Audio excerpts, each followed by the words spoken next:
But anyway, it's whoever shows up. We're the agents of change. That's what I say. Whoever shows up is an agent of change, as far as I'm concerned. Easy. Easy. And I also think that there's, I think that whatever I learned here, I tend to sort of take with me to other calls that I'm doing within this particular community. So I think that's an added benefit as well for my personally, and to try to create an online community that can actually integrate something. Because my frustration is, if you're not in school and you're not taking a test, or you're writing a term paper or whatever, you can just actually, how much information can you actually use and absorb? And, unless your work actually, you can apply it in some work environment, I think it evaporates very quickly. So this is what I think is great, is people get together, interested in a theory, try to put it into your own words, and hear how other people, how they're formulating their ideas around this. It has become, I think, very educational for me, for sure. And I feel like I think too many open-ended loops, it goes nowhere. I think we need to start closing some of these loops. And when we close the loop, then we say, and did you learn something from this? What was it that you learned? Number one, number two, number three. And just saying it out loud becomes kind of ritual for me. But then I feel like I can go out and use it. So anyway, that's a basic kind of practice here. I think over the year and a half we've been together, I think we've seen people come and go, but a lot of people stick around and actually, I think, go to a deeper level than they would otherwise. What about you, TJ? How do you feel about the progress we're making, or lack of progress? I don't know if I can judge the progress. The ideas, I was going to kind of start with something along these lines. The ideas, for me, it's a collection of ideas that I can build an argument around. And I don't know if this is going to end up as a blog or, even in daily conversations, but it's just it's a way of keeping the problem and the potential solution in the air. And I don't know if I can really do more than that, but just, kind of argue for it. It's important, but then you're up against people and even tendencies in your own life to, but we'll deal with it later, or, it's not really salient right now. And then how do you put a new vision in front of that and kind of run with that? It's a balancing act. And like you said, it's hard, on one hand, here I am and I love talking about these ideas, but tomorrow I got to go to work and I'm going to be back in the same, grind. And we have a car because I have to live 20 miles away from work. So I'm contributing to whatever's going on in the atmosphere, and, and it's fence walking almost. Right.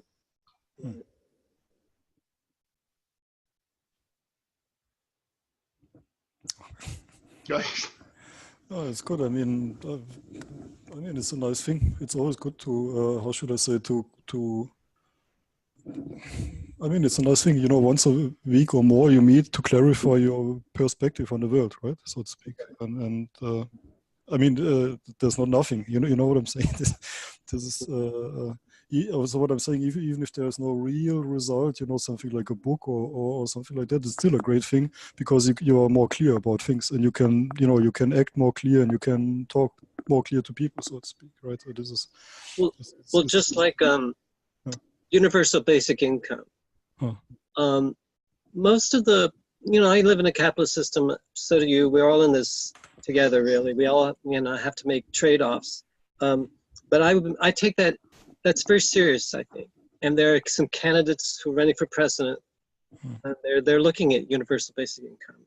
So it's been taken seriously, but I don't want it to just become a parody like CNN or Fox News, I want to take it seriously, and that's why your theory, I think, supports that universal basic income has to happen.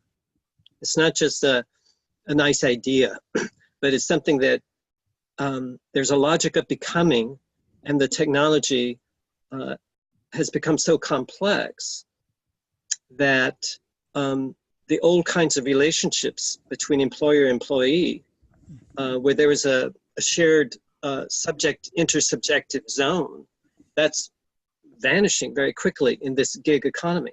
So I think your theory has helped me to be more persuasive when I'm talking to people who are, oh, that'll never work. You're a utopian. That's crazy. And I'm saying, no, you're crazy. You know? But I say it a little more diplomatically than that, because I feel a little more confidence that I'm not coming out of just my wish list, but I'm coming out of an intelligent theoretical framework, which I think you've provided very well. And okay, that's something we still should discuss, but okay, let's see. Yeah. And so I think that's where I'm coming from, and how I want to use this is to be more articulate and persuasive when I'm in the zone with other people. Yeah, sure. That's in the world that don't see the same opportunities that I see. Yeah. And I think we're in the election cycle right now, and I think these ideas are getting very inflammatory. And I want to stay in a kind of calm and sober and uninflamed kind of social space, so that I can engage other people's intelligence rather than just turn into, stereotypical food fights, which is what most political years are about. And I think many of us are taking this very seriously this year because things are so bad. Anyway, I don't want to start off on a sour note, but things are not looking that good lately. Yeah. What do you mean by that? Well, I mean, looking at the Trump administration, looking at the Republicans, the Democrats, and they're both trying to, shape the discourse. And then there are persons like myself, and I don't know about TJ, but I feel like a certain disenchantment from all of this. I come out of the gay movement, so we were very politicized, and we were very polemical, and didn't have a whole lot of institutional support. Actually, had no institutional support except the institutional support that we ourselves created for ourselves, and we had to fill in the gaps for one another. Theoretically, we had no. We read a little bit of Foucault, we had a little bit of Heidegger, but none of that really helped very much. But what did help is people had a vision. This is what I want. I don't know how we're going to get it, but this is what I want and what we want. And I just saw how that unleashed a certain amount of talent in people, that they got organized. And of course, this movement had started before I came to New York, but when I came to New York, we were under the pressure of the AIDS epidemic. And so there was legal discrimination against our group, and we just found all kinds of partners. Anyway, I'm just sharing that because I think that's a model that has been, some persons have, political theorists are saying that was the gay movement was a very good model. And maybe we need to look at way movements get started rather than getting infatuated with a fearless leader who's going to lead us to some promised land, which I think is a kind of a waste of time. And of course, there's so many cults around, and the cult of the personality is very strong in American culture, and I think that's unfortunate. But I think good leaders will come out of committed movements. So I think we want more movements happening than are happening now. Anyway, that's my spiel. But I could connect some of my comments and some of my thoughts to the reading of Philippe Descola. I read that. I actually have read his book, and not particularly well. it was very difficult for me.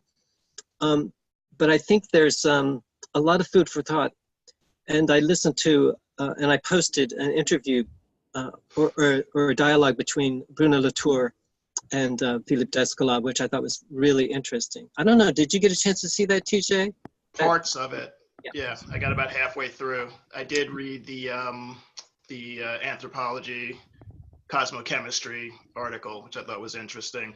The Hallpike pages were interesting, but I'll get to that later about how that tied in. I was didn't get that point, but. Yeah, I'm very interested in the Piaget, Gebser, and there was another theorist that you mentioned. I think we're all familiar with, but then we're adding Descola to that mix, and yourself. I want to figure out how the operational chains, which I think you highlight, and the logic of becoming, and the nature of cognition, the shared intersubjective spaces that people enter into when they produce these technological achievements, which are actually kind of incredible when you start to re-engineer what were the internal processes, the shared internal processes of persons to make like a spear, a bow and arrow, and a trap. And that I think those operational chains have a kind of logic, a logic of becoming. So I find that very interesting too. So anyway, just putting that out there. So however way you guys want to develop this, I'm totally open. Did you just say that you had some notes that you wanted to present in regard of the Descola? Well, I just made a few notes for myself. Yeah. And I tell you the truth. You want me to go over them right now? I'm glad to do that. We can start there. Hmm? Yeah, we can start there. Yeah, well, basically, he has 6 modes. There are 4 ontologies, and then there are 6 modes of relations. He's talking about the analogic, the totemic, the animism, and naturalism. And the modes of 6 modes of relations are: number 1, exchange; 2, predation; 3, gift; 4, protection; 5, transmission. And every human is a unit that is a mixture of interiority and physicality. So he's making the claim that this is a kind of, like he looks at chemistry. And so these are like the building blocks. And they can be combined and recombined in different ways. And he says, and he has some questions. I'm looking at the end of the that paper. He talks about what I get is I get naturalism and I get animism, but I'm very puzzled by totemism, and the analogic I get too, but it's totemism that I find most bizarre. But I think there's overlaps here with Gebser, with the archaic, the magical, the mythical, and the rational. I think Descola admits he comes from a naturalistic ontology. But I think he's making a really bold claim, and I think this is sort of Gebserian, that we're entering into a kind of, all of these ontologies can coexist and do coexist, even though the naturalistic is dominant right now. For example, he says, and he's also asked some interesting questions, like why have most Amerindians not taken up animal husbandry? He asks, why have the Chinese long practiced feng shui? and why are moderns attracted?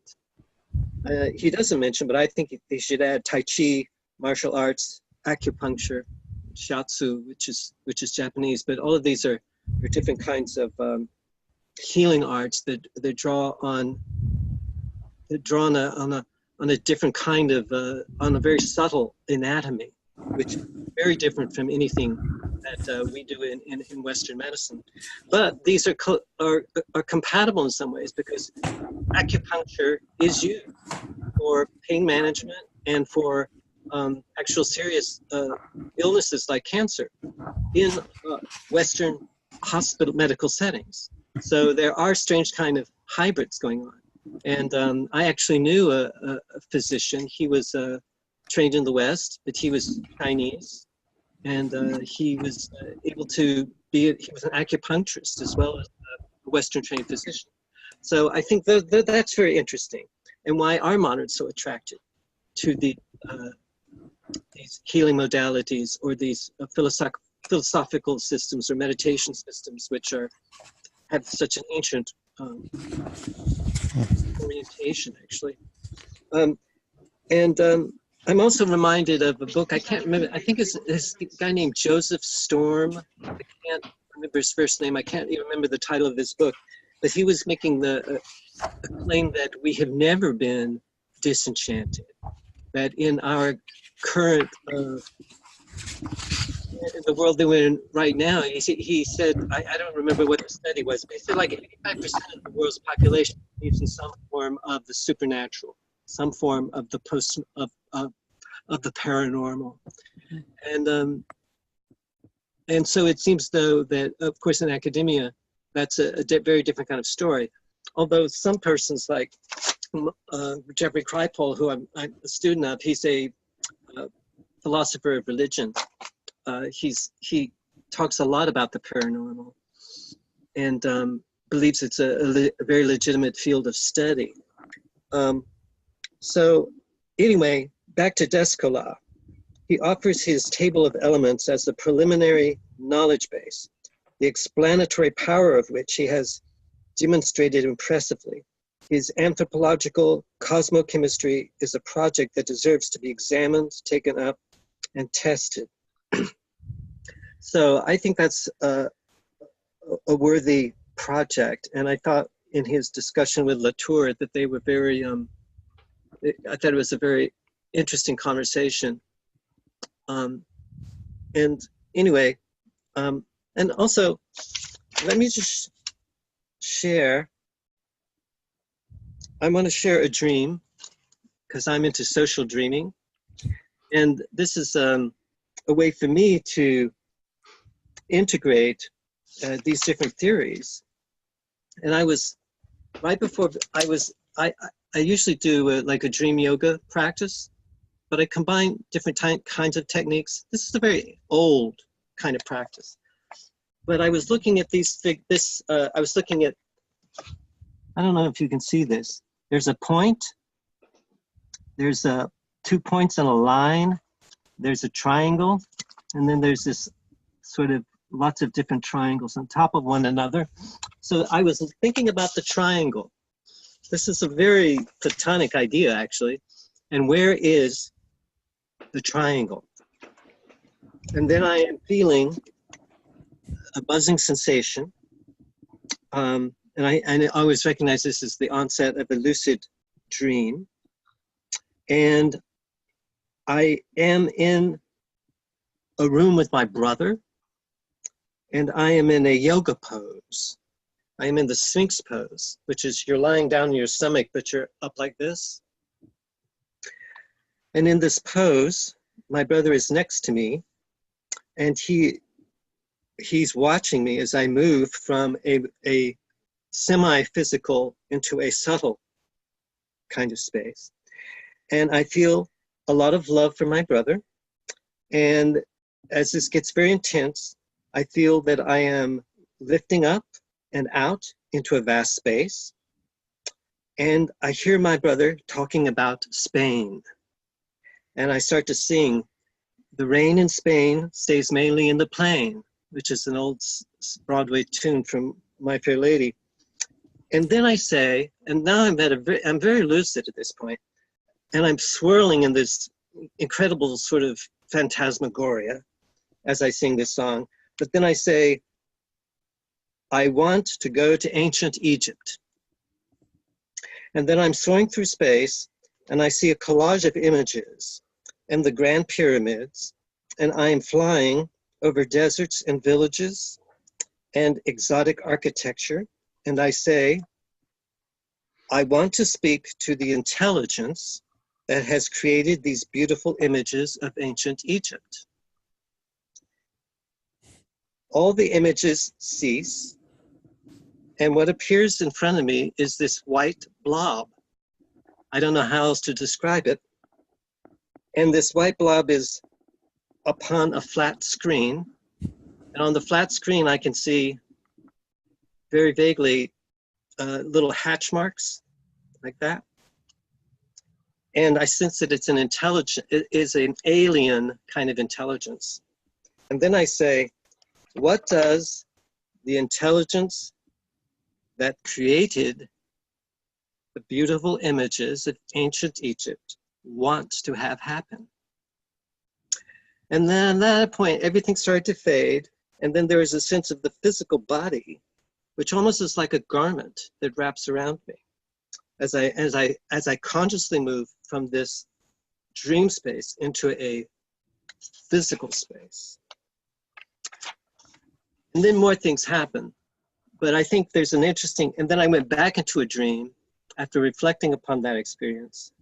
And I'm in a village and there are people studying together. And I walk past a window and I hear a lecture. And there's a young woman with dark hair. And in the lecture, I overhear a fascinating talk.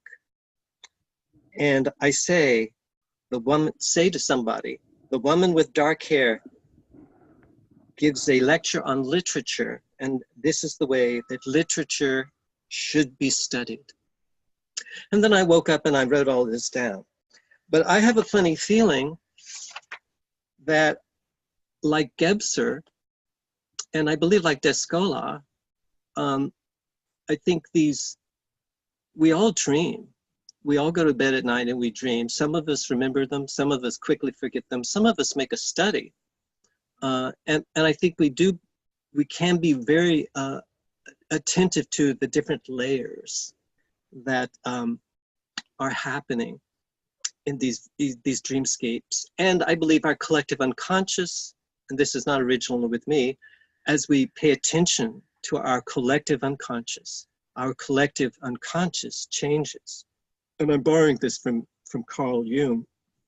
But I think there's something of Descola's questioning and his invitation to enter into this cosmic chemistry, cosmochemistry he calls it, so that we can appreciate the analogical, I can get with that. And I also am very, very much a modern, I can take a perspective. But I think the modern, when it goes into these dreamscapes, can bring that perspectivity, that perspectival aspect into these dream spaces. There can be some liberation going on. Now that's a very bold claim that I'm making, but I think others are studying this stuff very seriously as well. And I also think this is something that the magical, and I may be wrong, you correct me, I don't know that the magical was able to take perspective in these particular zones, the way the modern can. So I think this is something unique that the modern has to offer in our human condition, and perhaps our human evolution. And and I think Gebser, when he's talking about the aperspectival, or the higher octave of the archaic, the magical, the mythical, the rational, would be the integral, this aperspectival age. And I also think what you're talking about, Davor, as the second order culture, where we would have a universal basic income. And I hope a whole lot more lucid dreamers, because we'd have a little more time on our hands. Yeah, that's true. Who knows what we could achieve. So thank you for giving me a chance to rehearse. Yeah, thanks.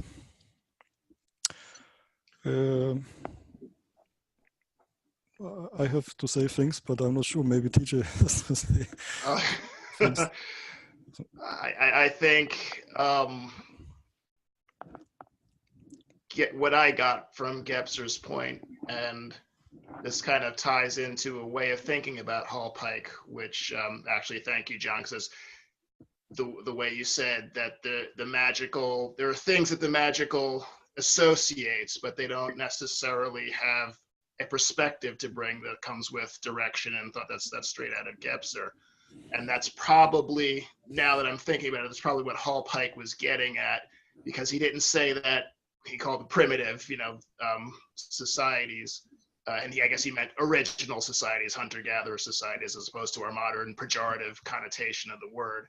That they didn't necessarily lack abstraction, but in a kind of preoperative mind, they were dealing with the reality of the world that they had to deal with. So if they didn't talk math, it was okay. If they survived 100,000 years without needing math, then you don't come up with math. Modern world, of course, currency and all the rest of the social and economic institutions that we put in there, then you start to need numbers, and you start to need abstractions, you start to need operative thought. I guess it's just really a reflection of every culture doing the kinds of thinking and dealing with the kinds of problems that are directly in front of it. Now, our problem that's directly in front of us is, are we going to stay on the Yamroot Road and destroy our biosphere or not? So we're talking about operational chains and extending them. So I guess what I originally had thought of as a kind of leadoff question, are we okay with not so much skipping it, but like the censure of civilizational history and stages, whether it's Donald's stages of mind or it's Gebser's structures of consciousness, are we okay with putting that in place without having to go through it step by step? And can we proceed to the operational chains that we're going to extend forward? Is everybody okay with that? Yeah. That's fine with me. That would be, but I don't think we need convincing so much of as how cultural development has worked over history. But so now we have an operational chain that we're extending from the capitalist model that we have, which is on our Yamroot Road, where we're talking about putting a new vision of second order culture in there. So I guess that would be my leadoff question. What's the viable, sustainable new world relationship operational chain that we if we don't have it right now, we argue for it and push it going forward?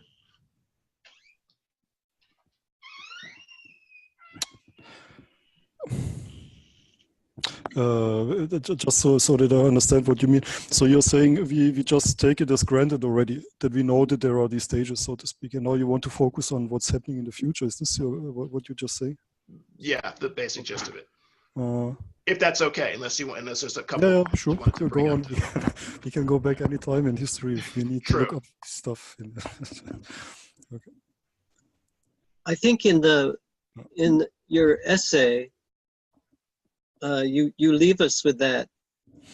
I think you've traced through the modern, and I think that I was very convinced by your presentation, and I believe that your sort of call was to we're already working on this, so let's do it on purpose. Okay. And I believe I think that's very compelling. Mm-hmm. So I sort of am curious about what happens next. Yeah. Okay. Good. There were enough people on the ground who could,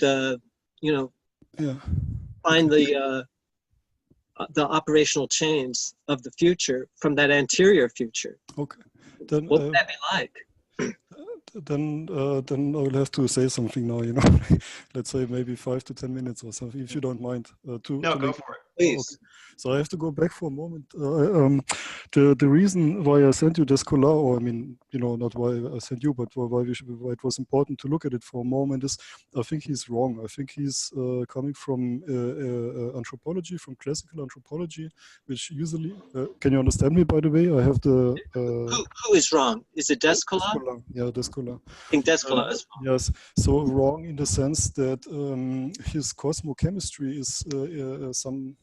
is an absolute table of ways of cosmologies of metaphysics, so to speak. And I don't know if you saw it in the book, when you read it, he has this 4-part table. You know, you have the animism, totemism, and analogism and naturalism, right? And they are logically derived from a certain way of relating to others. So he claims there is a certain way how people can relate to each other, and out of this way, out of the way how we relate to each other, you have only these 4 options. There are no other options, right? And the point is, they are relative. So he claims that relative in the sense that not historical, vertical, but they are simply there. It's an option for cultures. So cultures can opt for naturalism, they can opt for, you know, analogism or totemism and so on. So that the point is now this, I know that the dogma, so to speak, of anthropology in general, and especially of the American anthropology after 1900s, became to be very cultural relativistic, right? So you have this cultural relativism, cultural particularism. There is no better or worse. You know, there are no distinctions in development, as we just, as TJ just said some minutes before. It's dangerous to use the word primitive to assign early original cultures, right? Because it's already a political statement, and it's a mistake. So the point is this: if you look at history, then you simply see that this is not true. A primitive society, just as Hallpike describes, doesn't have money because it doesn't need money. If you have 50 people, it's simply inefficient to have money. You know, you don't need a central bank. Who's going to be the central bank? Because everybody knows each other, right? You see my point. So the situation, the problems that you have, and how you organize society are totally different than, you know, society where you have like 1,000 people or 5,000 or 1 million people, right? So you have new challenges, but also new potentials, right? So new challenges and new possibilities, but that calls for new types of organization. It's very easy. There's nothing, you know. You can the relativists can say what we want. It's just a fact. If you want to organize humans on a certain level, you need certain techniques to organize them, right? In order to produce these techniques, you need a new. In order to organize these people, you need new ways of thinking. You need new types of abstraction, writing. You know, like as you said before, they don't need money. What do they need writing for? It's 50 people. They can talk to each other. Everybody knows everybody. It's in their collective narratives, in their myths. You know, stored. Like every knowledge is kind of stored in the oral communication. You don't need written communication in that sense. So this is a necessity that appears in later, higher stages. Anyway, so what I'm saying is, it looks like as if these cosmologies that Descola describes, and it's not my opinion. You can find many people who have done this, like Hallpike, like these cognitive ethnologists, you know, who go to other cultures and look at their cognition. They look at in what sense have they developed abstract thought. And I mean, again, Hallpike doesn't say that they cannot think abstractively. They just didn't train it. You know, they didn't learn it. This is the point. Everybody can. You know, you take a person from South America and let it grow up in the West. Of course, the person will learn what the society is offering. You know, so there's no racism behind it. It's the opposite. It shows the potential of humanity and not the non-potential. You know, this is the stupidity that sometimes when you discuss to anthropologists who are relativists, what they don't get. You know, they think that you are a dogmatic, how to say this, yeah, you know, continuation of the 19th century. Yeah. It becomes a political thing instead of getting to the point of different mindsets and allowing them exactly. to be different, right? Yeah. And by the way, of course, and this is now what also is a problem with Descola. Of course, the anthropologists are forgetting that only modern naturalism is capable of thinking relativism. Okay, so why? Because we are looking at the whole world system. So there is, if you are an animist, you cannot integrate the naturalistic worldview. You see what you cannot do that. So if you're totemist or something like this, you know, like you, if you're thinking, you cannot integrate other words. You can integrate them through your filter, right? But not as what they are. And ethnology and cultural relativism is exactly the hallmark of modernity, which tries to integrate all different kinds of perspectives. This is it is based on this post-naturalist worldview, so to speak, right? What does it mean? It means the anthropologist is simply observing other cultures like a scientist. You know, and if they say they are anti-European or anti-Western, this is nonsense, because this is the Western move, right? This is the Western way of being.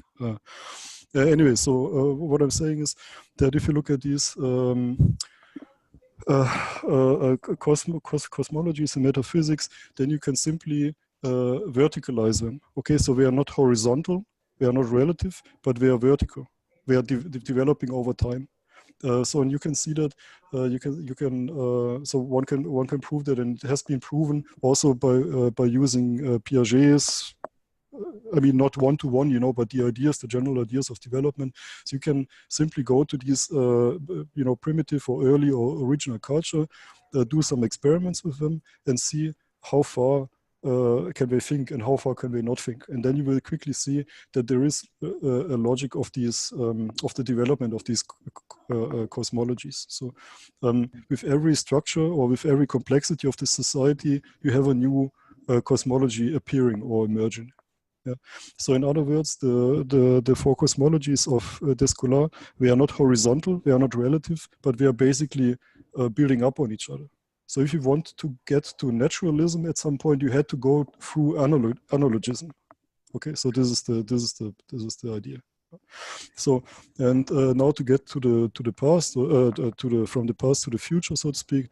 What I'm saying is, recently there was a lot of talk. No, there wasn't talk. There was some nonsense talk here in Berlin that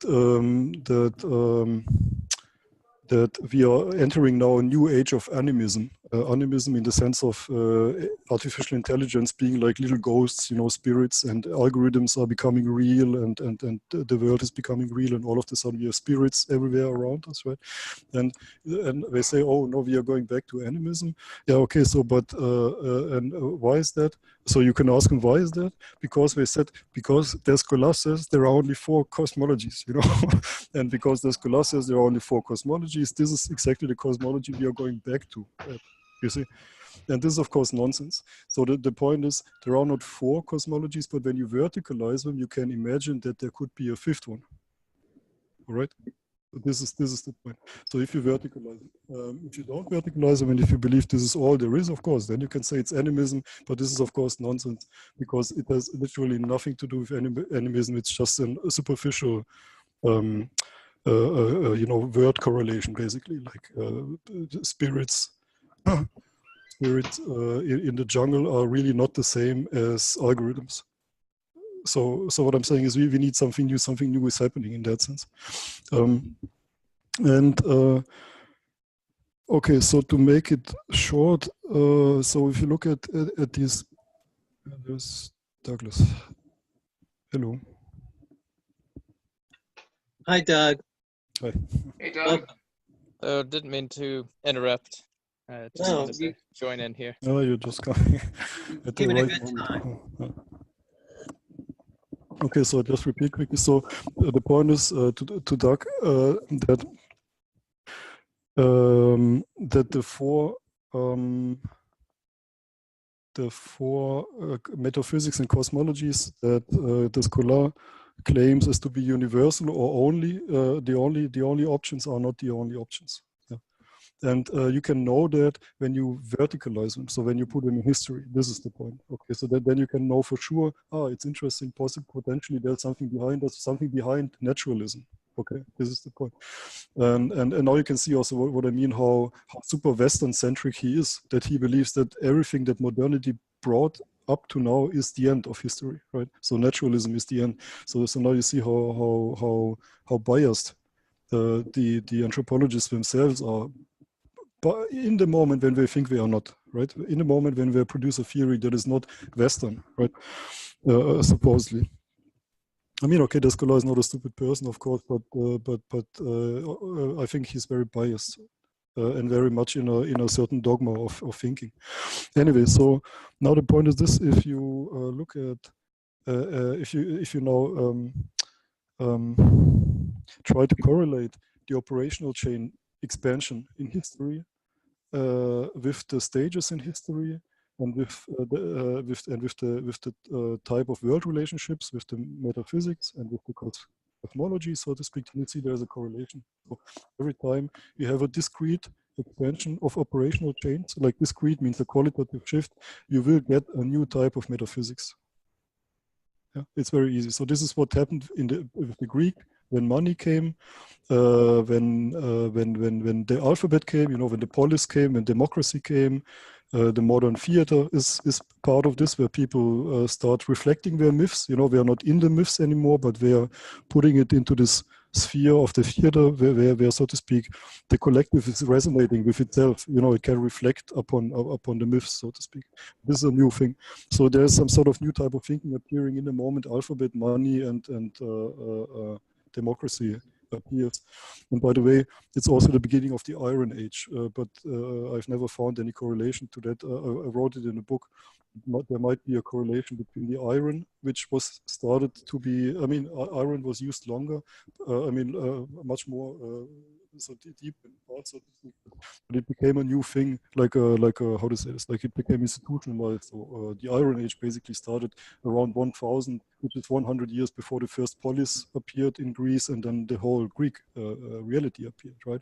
So I haven't read anybody who up to now correlated Aristotle's thinking with the iron, actually, right? So this is what is the iron? We have one thing that you can transform into many other things. You have to think abstractly all of a sudden. It's not like bronze.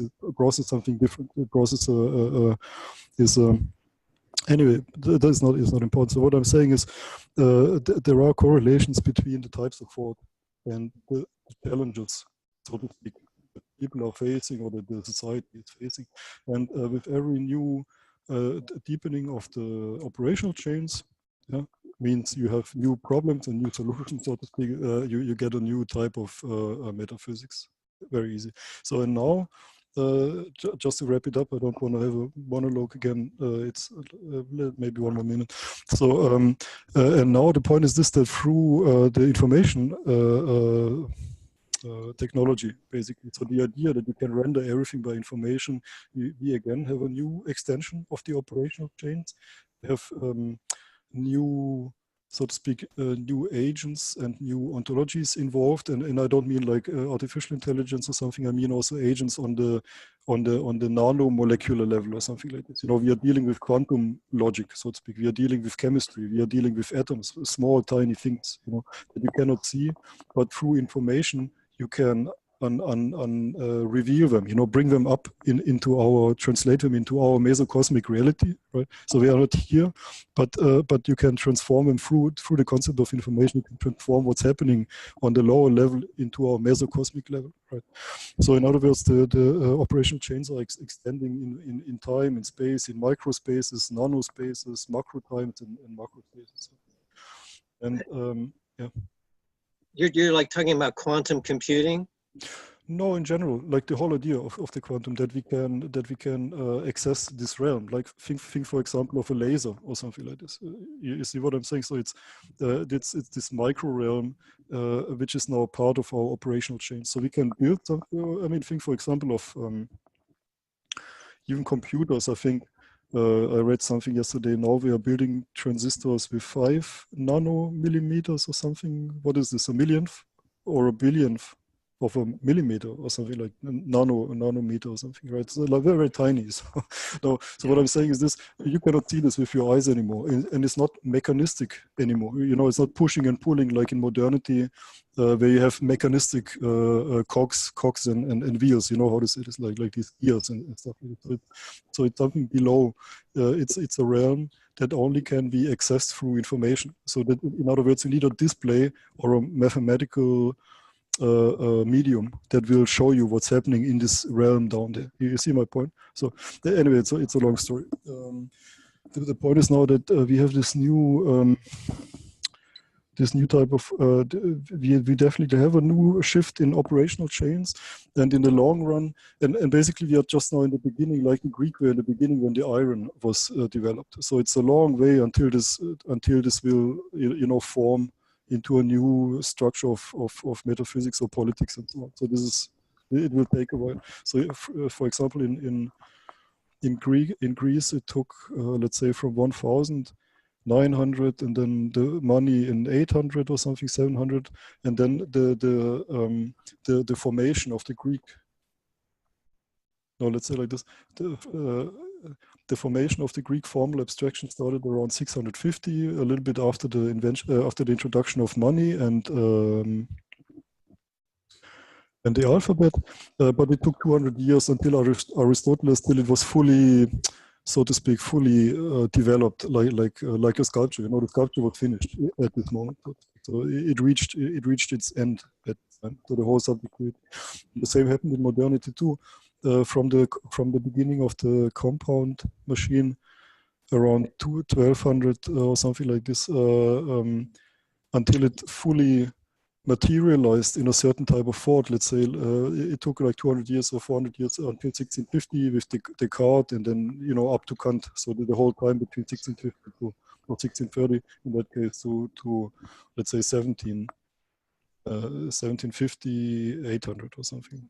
100 about a years. 500-year incubation period. Yeah, exactly. Yeah. So, and today things are a little bit faster. I mean, of course, because faster means that was going to be my next question. Yeah, because there are more people involved, so to speak. Things are going faster.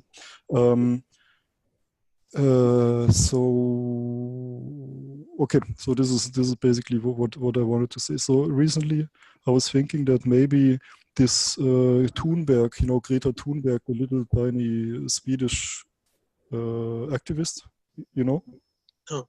No, you never have. Okay. No. That's really Swedish funny. activist? Yeah, you never heard. What's your name? That's unbelievable. Greta Thunberg. Thunberg. I think it's Thunberg. Do you know TJ? Huh? No, I didn't. This is We'll have to look her up. because no, I'm not laughing at you. It's so funny because in Europe, people are thinking that the world is at an end. Everything is falling apart because of this person, and it's funny that in America nobody ever heard of her. So what happened is She the Ocasio-Cortez of Europe. Well, actually, yeah, something like this, like a 16-year-old. Yeah. I mean, it's not far away from that. But it's really interesting that the media don't show this in America at all. So we have since a while, like since 4 months, 5 months, 6, I don't know, like 4 months or something. There's a protest by students, and students, I mean, school children, like from high school, 16, they are 16 years old or something. So in Germany or Europe, you go to school until 18, I guess, like in America too or something. So it's or 19. Anyway, so this Swedish girl protested by not going to school on Fridays for climate, right? Just to make it clear to the grown-ups, why should I go to school if you're destroying the planet? What future do I have? Why should I? I mean, it's kind of a puberty thing, right? I don't want to go to school. I don't want to learn and stuff, and it's a good reason to become political, in this moment. But yeah, it's true. I think this is actually funny that this is the only constellation of people who would become aware of this, right? They say, I don't want to learn. I'm in puberty and stuff, and why should I learn? Because you're destroying the planet anyway. You see my point? So this best constellation to even come up to this, to start protesting, and it's a total embarrassment in Europe that people need to hear from a 16-year-old what's going to happen. Like it's a joke. I mean, it's and what's even more an embarrassment is how the media and the lobby media basically are at the beginning they were laughing, of course they tried to, and now they are trying to ignore it or something like anyway. So the point is this: we have so she started this. I think she went by train from Sweden to some sort of, was there not a climate summit recently? I think there was something like this last November somewhere, but I forgot where it was. Anyway, so she was traveling to that. I'm not sure if it was Paris or Rome or something. And then, and if I understood it correctly, she skipped school on that day to get there. without an excuse. And I'm not sure if this is not true. Anyway, so now we have this this phenomenon called Fridays for Future, yeah, where all the school children are striking. They are not going to school. Every week, like they are simply not going to school. It's kind of a unbelievable thing. That's great. And now, of course, the people here, the conservative media in the beginning made themselves ridiculous. Of course, oh, you cannot skip school. You know, it's so important for you. But they didn't get that this even puts more, you know, oil into the fire. How to say this? It puts even more fuel into the fire, because now you are arguing you have to go to school because your future is important, and then you can say, but what future do I have? You know, it's paradox, right? So it was kind of Making a interesting. point for them. Yeah. Yeah, exactly. So it was kind of interesting to see this, the whole media, how we work. Anyway, so what I wanted to say on your question is how fast is the new metaphysics and so on coming? Well, in principle, you can say that this new temporality structure, which will also be part of the new metaphysics, not part, like constitutive for this. So every metaphysics and cosmology also comes with a new concept of time. Because, you know, time is that where things happen, and Right. and so it's connected. You know, ontology, cosmology, and time must be connected intrinsically. In other words, you cannot have a linear time, for example, and be an animist or something like this. So this doesn't work. You know, when you're a linear time, then you're a naturalist, because everything unfolds mechanically, linearly. Anyway, so what I'm saying is that basically, at least how I derived in my work this generative time frame, right? So as I said, we are looking at us from the future. So these 16-year-olds would be a symptom of this, of course. Very easy, you know. And why is that?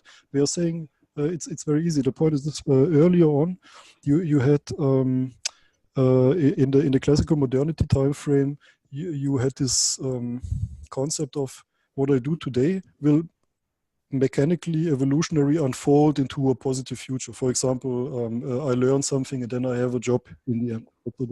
So our whole life cycle is basically built on this, the norm biography. You know, you go to school, then you go to work, then you have a family, and then you go to retirement, and you know this is how things go. And so this is the linear classical time frame. You know, the classical straightforward linear time frame.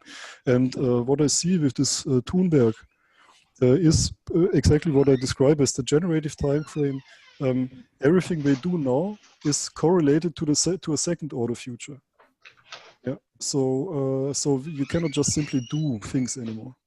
And hope and they will, because everything you do now is determining if there even will be the potential of a future or not, so to speak. So everything you do now is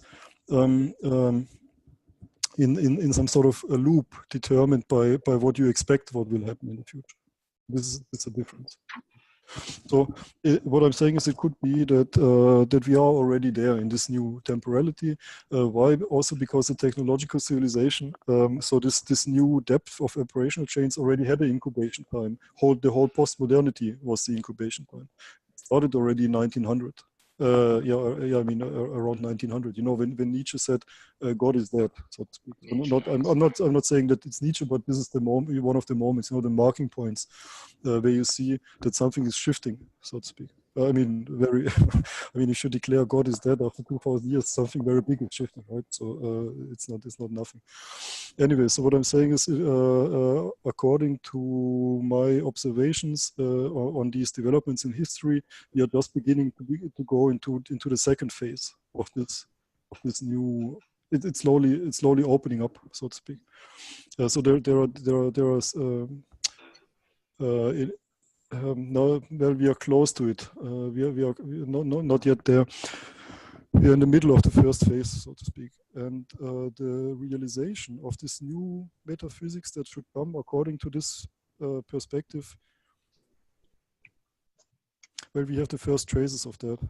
But it's not fully there yet because it's not institutionalized. But okay, I'm a little bit, how to say, talking a bit loosely now because I would have to say more, but I cannot. It would take more time to explain this.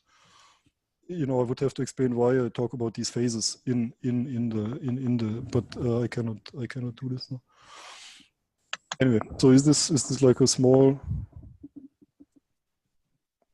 Does it make somehow sense or? Yes. Yes, it does make sense. Wait, I now just remembered something. Can I add something, or do you want to? Please, please. Just remember that your question was about UBI, right? About universal basic income.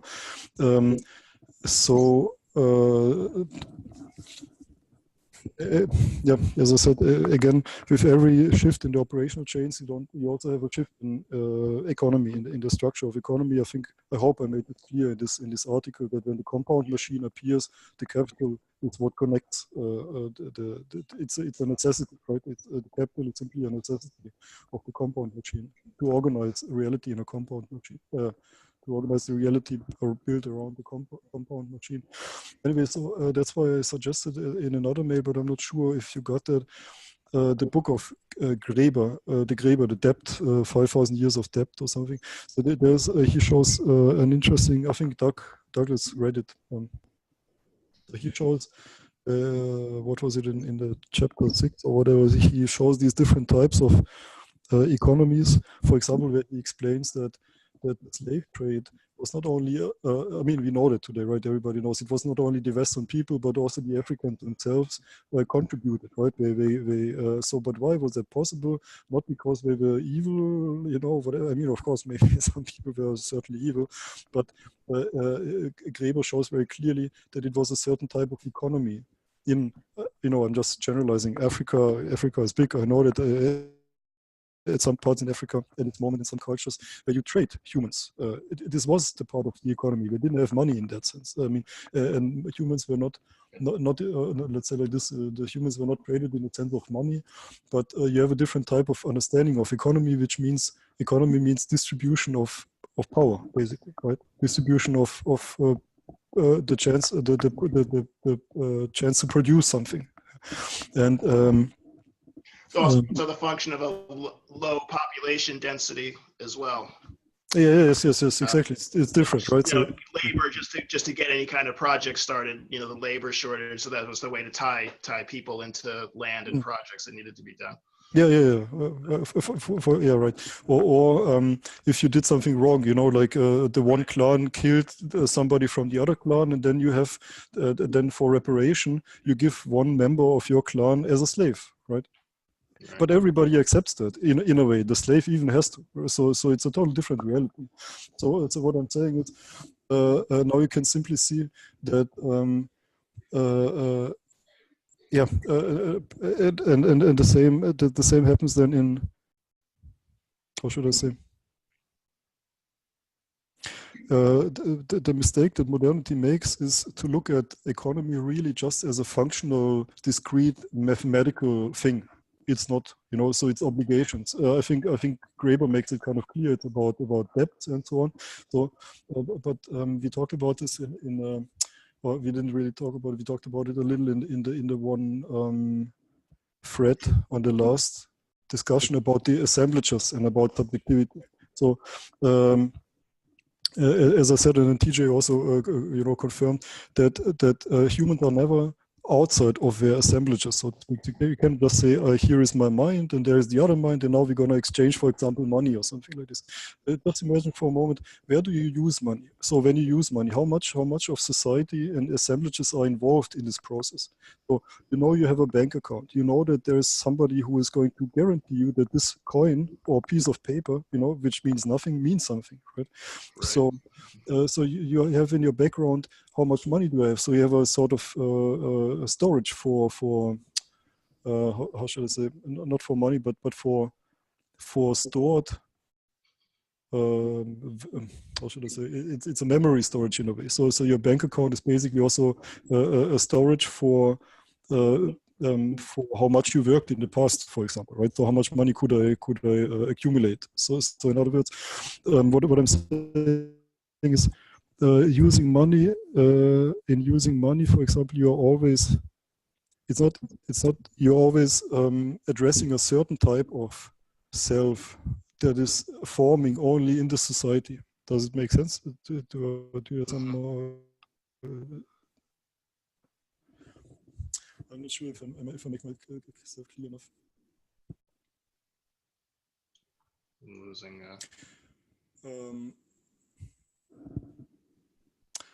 Let me think how to say this better. Yeah, well, basically it's easy. So imagine you are a carpenter or a baker or a butcher or something like this. So when you make money, when you earn money, is it your body?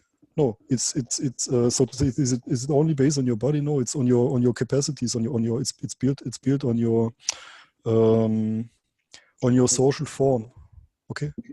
And as a carpenter, for example, or a tailor or something like this. So in other words, the surface of you is not only the body, but it's what you learned and how you integrate into this society. Does this make sense? And this social surface of the self, this social self, like my role as what I can do, so to speak, this is what is interacting through money with others. Okay, let's just leave it for like this. I can maybe I can tell you something where I made this point more clear. Anyway, so what I want to say is this: the economies and the selves which are acting more, whatever, rationally or not rationally in economies.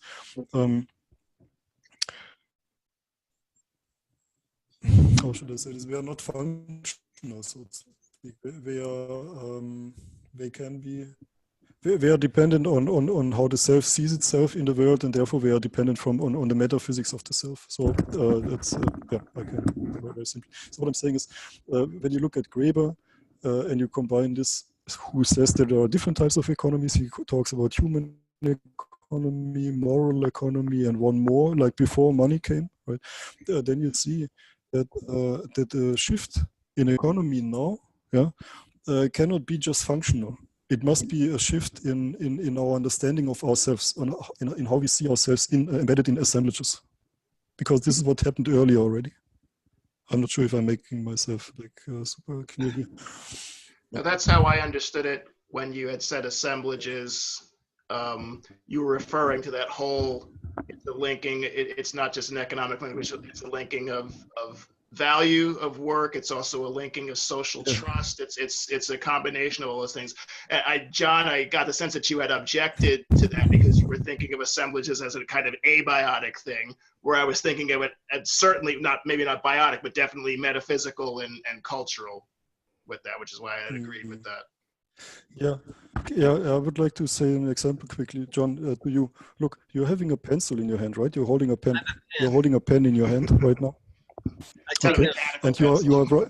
Yes, and you're writing your dreams on a piece of paper, right? And now imagine this whole self of you, which even thinks of itself of going to analyze a dream, analyze triangles and so on. How would you do that if you wouldn't know about pen and paper?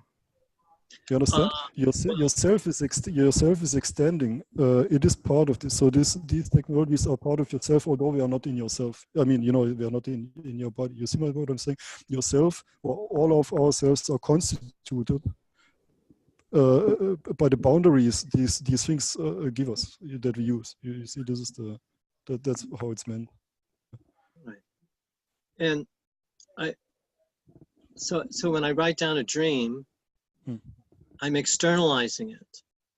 And of course, there are many different ways I could write a dream, just like there are different ways I could describe going to the store yesterday.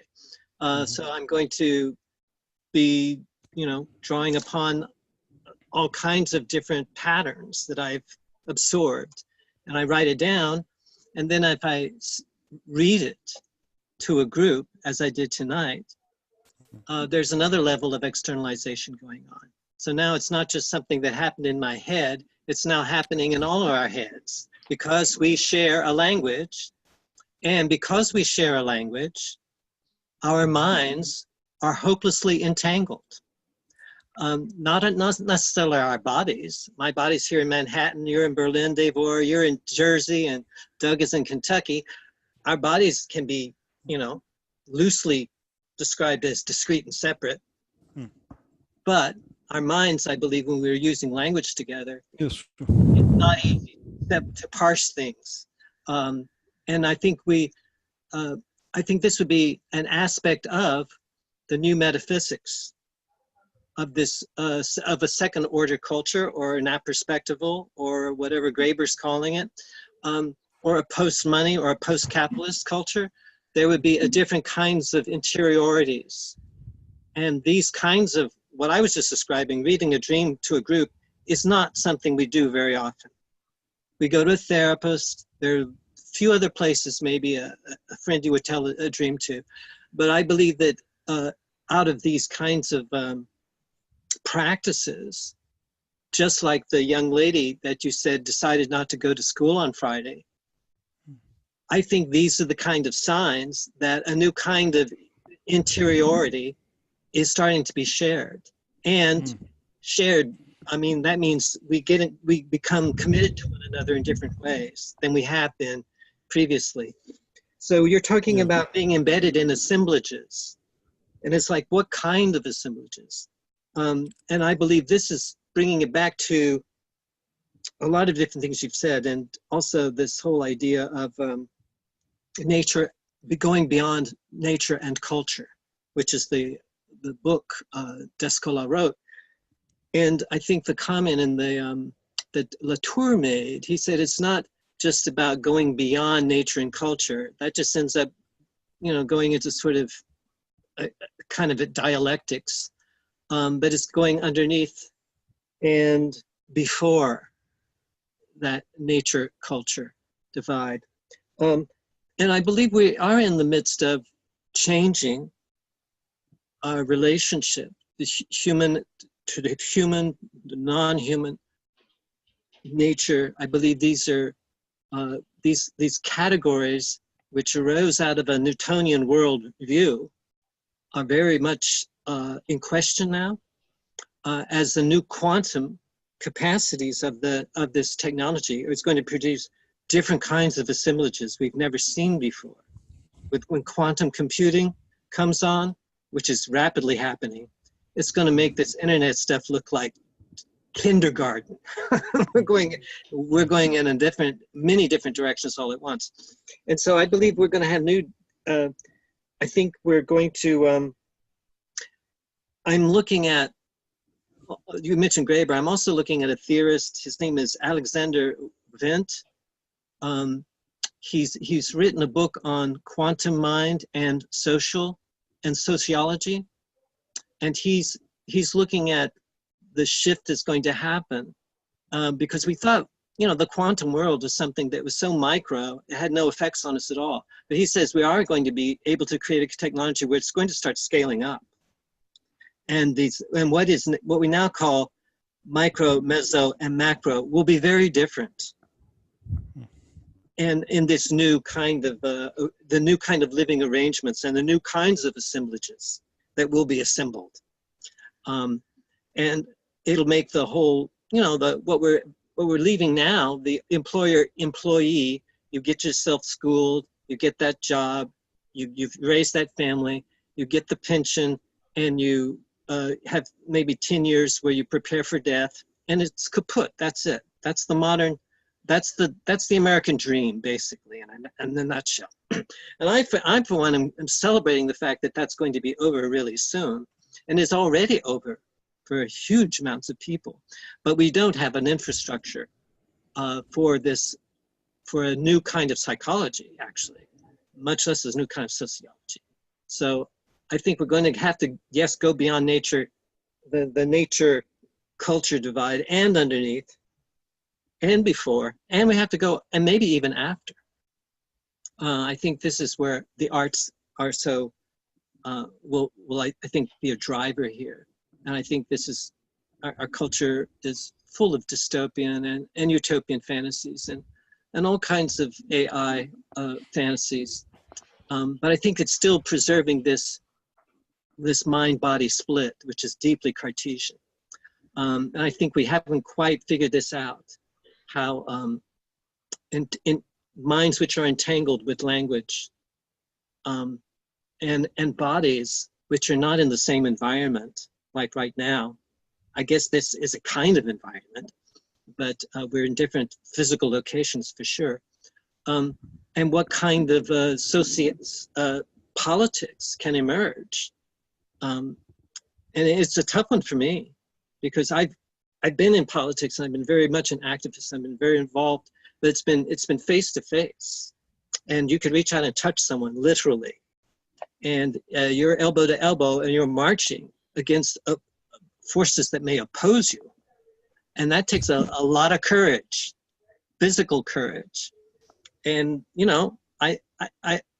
I think that's changing, because I think there's a new generation now that's been brought up on flat screens who believe that there's a tremendous value in communiques like this, and it's even more valuable than hanging out although there's still marches and demonstrations that are happening and are orchestrated perhaps through this technology. But I still think I still think our politics is still heavily dominated by a very Newtonian worldview. And I think this is what Alexander Wendt is saying. He says a new world order, he believes, is inevitable. Now, what kind of new world order that's going to be, I'm for a planetary one rather than a global one. But he is making, I think, a very good case when he says, when there were maybe 10,000 years ago, there are about 50,000 tribes on this planet, 50,000 political organizations. Most of them were tribal. Now we have 190 nation states. And I think I believe Alexander Wendt is saying there is a logic of becoming in that elimination of all the thousands of tribes doing their own thing, and nation states, which are now in an anarchic state. Most of the nation states can do whatever they want to their own people or do to somebody else. And it's basically anarchy reigns. And he believes that this is we're transitioning out of this. And that, Donald Trump may be the first postmodern president we've ever had. I'm quoting Zizek, the philosopher. It's a Marxist philosopher. He was debating Jordan Peterson a few nights ago, and he was making fun of Gordon Peterson's very stereotyped versions of Marxism, and he was just mentioning, I think, that Trump was not a modernist, and he's a postmodern. He's very postmodern, and he's using people, and he'll do whatever he can to just maintain power. So he's much more of a relativist than he is, for God and country and waving the flag. But he'll manipulate people who do wave the flag, and I think who are still very hunkered down and waiting for the good times to roll again. And those good times are not coming back. Those manufacturing jobs are gone for good. And, what happens next, I think it's going to be a combination of many different things. And universal basic income is I think, just getting started. But I think we're also, there's a generation that's weaned itself off of this whole idea of going to school, getting a job, having the family, and retiring, and playing golf and watching lots of TV. But I think that's it. I had already dropped that by the time I was a teenager, and this was 40 years ago. I thought that was a revolting idea, and I wanted nothing to do with it. But I'm very much a part of a bohemian underclass that was very willing to give that up, even if we had to endure enormous poverty, because suburbia was the last place we wanted to be. But I think that there may be a new generation coming up forward who, feel more and more comfortable with that kind of bourgeois lifestyle that was, I grant you, very excessive in some ways. And there was definitely a lot of wandering around and getting lost. But I think there is some value in the artistic, not assemblages, but ensembles, I would say, that people got together and created ensembles. And it was very much driven by affect and mood and affection. And I think, those kind of liminal zones were common back then. I'm talking about punk rock in the 70s and the 80s. So anyway, I'm just sharing that because I think, I think we see glimpses of this, and then it fades, and then we get more glimpses of it, and then it fades. Just as in any transition we've ever been in, there's going to be some fast forwarding, and there may be some breakthroughs followed by a lot of muddling on the best way we can. And surely we're going to confront disasters. no doubt about it. But I think those disasters like the AIDS epidemic galvanized people. And I believe that this is a very metaphysical notion, but I think love, if without evil, love has nothing to do. So we need evil. We'll never get anywhere without it. So I'm not a one to just, I'm about absorbing the shadows forces and working with them somatically. There's a somatic intelligence that we have. And I believe this would be another kind of a sign that a new kind of a humanity is starting to wake up to larger potentials than have been cultivated by the factory model education that most people have received in my generation. And I think that factory model is still very much alive today. Anyway, that's my spiel. I hope some of that made sense. Thanks. Could you say a little bit more about Alexander Wendt? You shared the short video, and I found that very useful and slightly enlightening. I just don't know how he ties that in with the social sciences. Do you have a little bit more to say on that? Well, he's got a book out, which I haven't read yet, but I'm very interested in it. He has an essay out, and I think it's called The New World Order is Inevitable, and and there's something about teleology in the subtitle. So he's making, this is a teleological claim he's making. And he did reference the fact that all these thousands of tribes have now turned into 190 nation states, and that we're moving towards something that is, and he said, and this may be very provocative, especially to Dave Orr, he said, everyone is an American now. The whole thing has been taken over. And I believe that now I'm not sure about what the inside and the outside can be. Before, when we had that frontier and we were movers and shakers, and we went into other people's cultures and we robbed and raped and we took whatever we wanted. I think that's, and those anarchic states that emerged out of those very primitive and ancient impulses. I think our cultures are changing very quickly. So anyway, I think Alexander Wendt is his name, and I'll post that essay. He's written a short essay, and I thought it was interesting. It sounds a little too neoliberal for me. I'm much more into the planetary than I am into the neoliberal global. And I definitely think corporations are the biggest problem on the planet right now. And I actually think Alexander Wendt would agree with me, because I think he would agree with a lot of what's been said here and by Dave Orr. So I think it's a new kind of trend, though, and because it's not postmodern and it's not all relative. I think Alexander Wendt is basically saying it's not up for grabs. Just as you were saying with Descola, that you thought the four ontologies that he outlined are much more sequential. That there's it comes out of a sequence. That you don't get to naturalism unless you've had analogical and animistic. But I think that once you've reached that, they can mix up. They can mix and recombine in different ways. As every culture, is going to have subcultures. There's going to be cultures with cultures. They're not fixed. Just like like species aren't fixed either. Species are very volatile.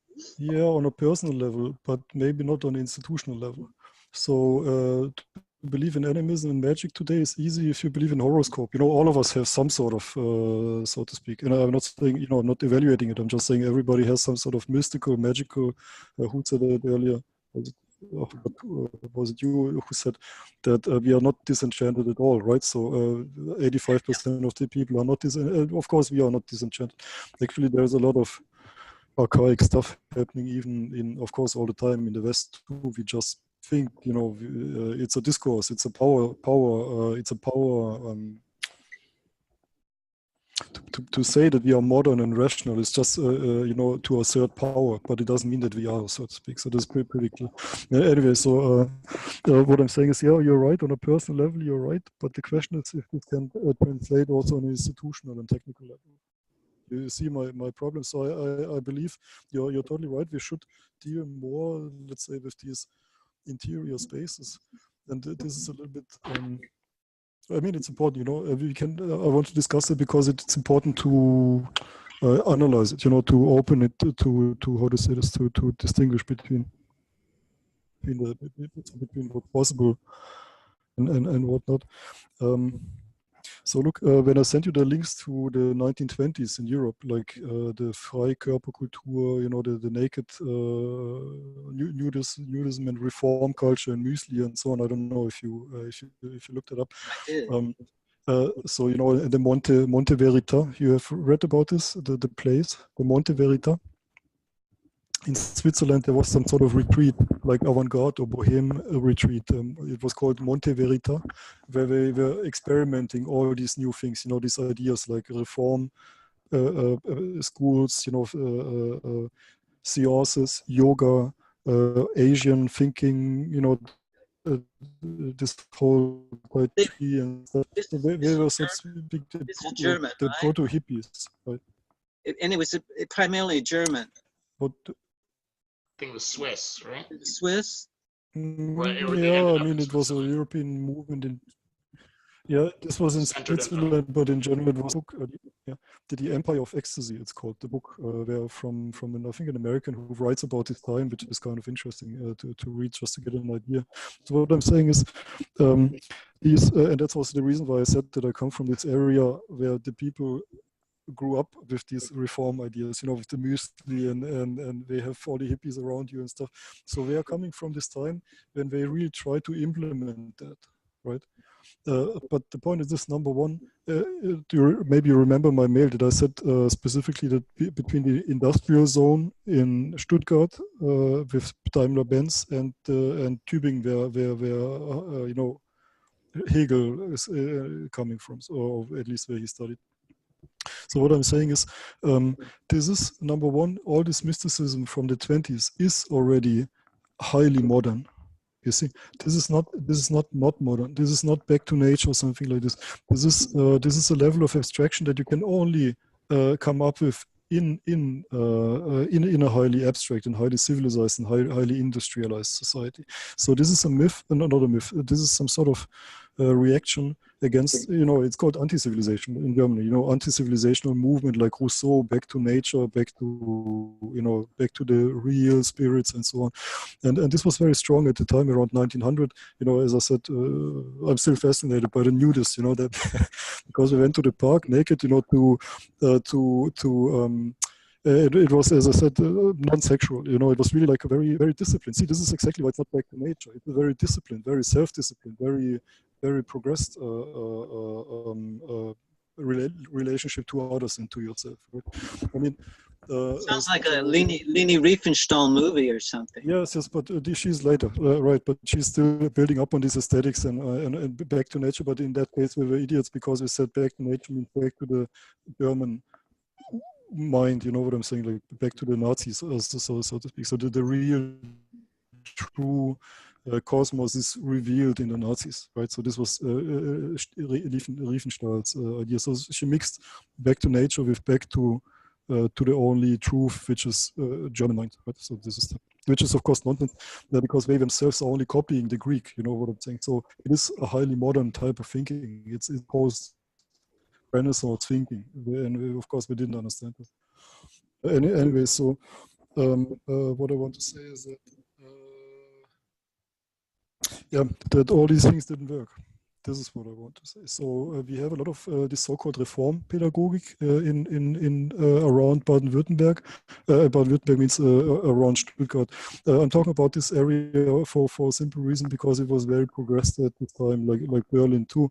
What today is the Silicon Valley in the 1920s was Berlin, in fact, and Europe. because of the electricity, Siemens and AEG and so on. And Potsdam in Berlin was the Hollywood of the 1920s. You know? So literally everything that is today Silicon Valley and Hollywood was Berlin and Potsdam here. Actually, you know the famous movies Fritz Lang, Metropolis, and the other. You know the vampire Nosferatu and stuff like this. Nosferatu. Nosferatu, and so this is all coming from the time, and this was highly developed technology. You know, so it was not just we think today. Okay, this was all just black and white movies or something. No, of course, it was just as modern as the most modern thing that you see today from Hollywood. Right? Anyway, so what I'm saying is, in this time in the 1920s, we had already this. How should I say it? The idea that things must change. There are more reasons, so to speak, and the call for new metaphysics and Piaget too, but also Gebser and Heidegger and the whole German philosophical anthropology and so on. They are all a result from this time. They are all already trying to get this new human, and so what I'm saying is they all failed. Okay, so it did not translate. It did not translate into changing anything. The industry remained. The people are even more stupid today than than even though they all have around them these ideas of reform, pedagogic, like Montessori and Steiner and Waldorf and so on. In the end, it did not translate into anything. Okay, so the whole Monte Verita, the whole Hermann Hesse, the whole spiritualization, the whole looking for, they call this the new man. By the way, look, I'm sorry that I'm babbling, but I just read this. Look, it's Germany in the Wilhelminische Zeit. It means after Wilhelm, like from 1890, right? 1890 to 1930, like to the Nazis, right? So it's a very nice book. And actually, I liked it so much that I simply bought it and sent it to a friend just for fun, because I think everybody should read that. Just I wanted to show you something. Wait a second. I'm sorry. And yeah, there's one more. Okay, for example, this look. It's called the light prayer. You see this? Oh yeah. The light prayer. Yeah. So and it's also you cannot really see if it's a male or female, because it doesn't matter, right? Because now we are all the machine which can how do you say this, like a battery, accumulate energy by going into the park and dance in the light. You see this is so this abstraction is of yeah. Anyway, I mean there are many pictures. There's another one that I want to show, but I couldn't find it now quickly. So what I'm saying is this. Maybe one should distinguish between, let's say, how should I say this? The imaginative power that these dreams and metaphysics and working with the interior spaces provide. Okay, so so to speak, in the sense that that they can. How should I say? I know many people who went, for example, to Vipassana yoga, right? And they came back and I said, okay, from now on, I will always do that. It changed my life. Okay, I mean, like not totally, but enough to say that it changed your life. So in other words, there was a new Hopefully type, a new self. Resolution. Yes. Yeah. So in other words, dealing with these other non-functional realities. Okay, let's just call it non-discrete, non-functional realities of our lives, like dreams and metaphysics and all these things. They can certainly contribute to a change of the self, and they should. And maybe they are the way, to. But the question is still, they will just evaporate if they don't translate into the institutions. You see what I'm saying? If there is no correspondence between this and the institutions, nothing will happen. So it's yeah. You see my point. So this is, and to distinguish clearly what is the real potential for My thing is this way or that way. But Davor, it seems to me no one's going to give us these institutions. Where are these institutions going to come from? Yeah. Unless people want them. Yes. That's what I mean. You're right. American Revolution. Yeah. I mean, this country was based on the revolution. Most of the big dramatic changes that happened there were, big conflicts, and they were bloody and gory. Yeah. And people fought. I mean, the civil rights movement, the gay movement, the women's movement. And previous to that, we had the Civil War. But before the Civil War, there were abolitionists. There were groups of people in the New England, mostly in New England, a few in the South, very risky business. And they were studying, the German Romantics. They were reading Hegel, and they were reading Novalis, and they were exploring that stuff. And this is the American Transcendental Movement. It was a very important movement, and the environmental movement, the human rights movement, the human potential movements, all of those movements emerged out of that movement. So that's why I'm a great believer in movements, and leaders do emerge out of movements. But I'm very concerned that we are getting so caught up in this cult of personality, and we're looking for a leader who's going to be just so charismatic, that's just going to sweep all of us off of our feet, and we're all going to change somehow. I think Obama was such a hope, and he certainly was a charismatic and very gifted person, but I don't think he made much difference at all. I mean, look at Trump. I think I think we can go back and we can parse that any way we want to, but I'm just thinking we need a movement, more than one movement. We need to start triangulating from the margins, as I was saying earlier, and that comes out of my personal experience. Yeah.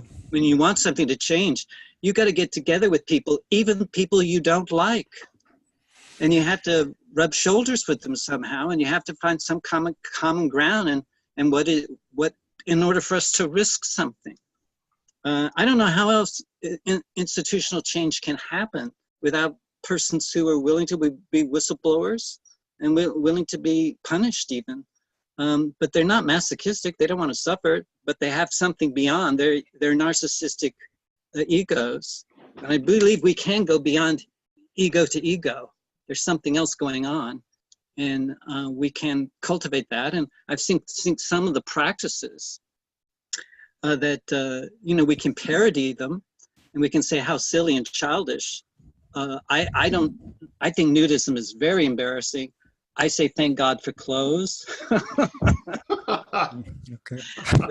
Clothes are the sexiest thing we've come up with, actually.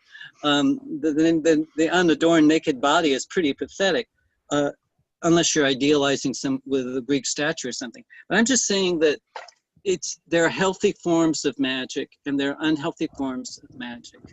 And I think to know the difference is really important. And I think we should use all of our knowledge and use all of it well. And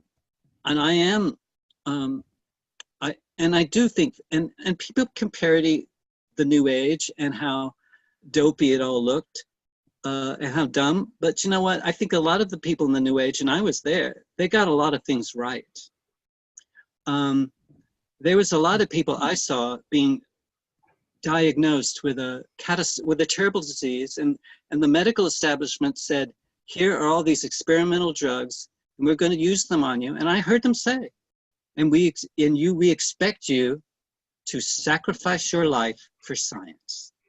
And this is, I think, this is not a scientific statement. This is definitely a faith-based initiative. And I think this is a very healthy and efficient form of the rational. I think Gebser would agree. So I think we're in the kind of perfect storm, because the unhealthy features of the rational and the previous structures are very much on the front page of the newspaper today. So, but I would definitely think each of us could cultivate a healthy form of any practice from any structure. And now more than ever are those practices available to us. So anyway, that's my spiel. I think it comes back to the incubation period. And I mean, if we're going to put it into historical perspective and we're looking at a couple of centuries, it's going to be partly continuing to make the argument, continuing to press the point, no matter how unpopular you may be this decade or this 25-year period, because the changes are coming. You're doing what you can to push the changes along. I mean, there's a very, we Americans have the patience of Flea or whatever the. If things don't happen instantaneously, we're ready to kind of give it up, and I think that's just not the way history works.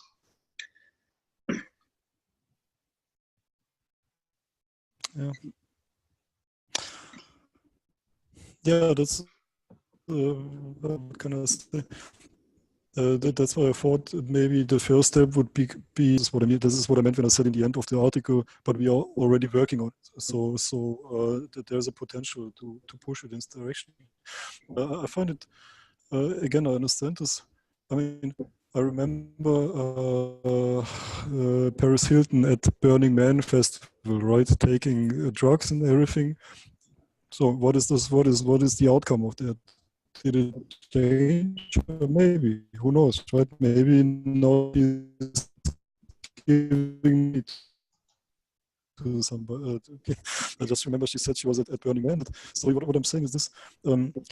It's everybody lives in his own niche, so to speak, and develops a certain type of self, right? We said according to their assemblage. So the Paris Hilton has a different self than whatever, you, me, or a person working somewhere in a McDonald's or something like that. So such a movement, and the precondition of a movement is, of course, that you convince people, right, to move. So they have to have a goal or an aim or something like this. And now in history, it was easy.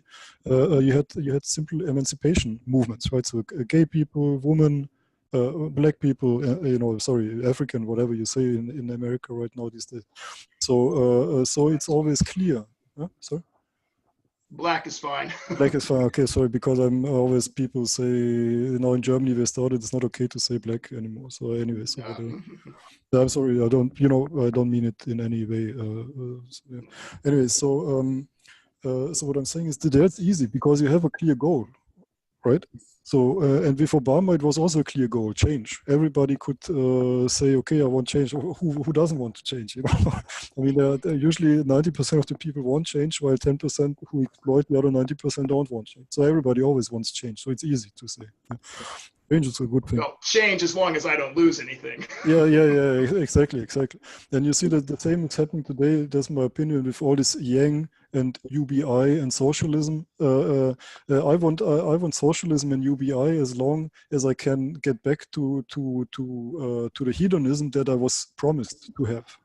See, but not to give something up. Nobody wants to become a socialist out of the sudden in America. How? I mean, I'm generalizing, but you even though I mean, America is even not capable of producing a healthcare system for everybody.